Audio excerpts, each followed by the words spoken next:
Lelaki ugut nak bakar pecahkan cermin kereta Myvi. Tak benda dia. Bukan aku punya bodoh. Hai! Barulah dia ni. Hai, babi tak apa. Tak apa, aku dah record. Tolong.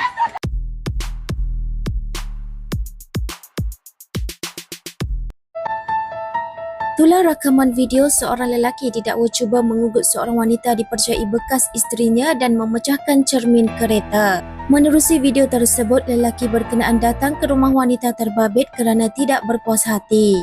Dia bukan sahaja mengugut untuk membakar, malah dia dilihat menendang dan memecahkan cermin kereta Pro2 Myvi yang diparkir di hadapan sebuah rumah.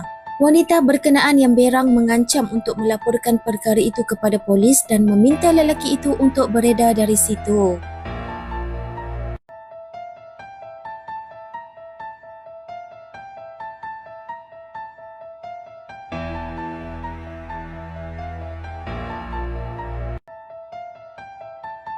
Ya, bodoh.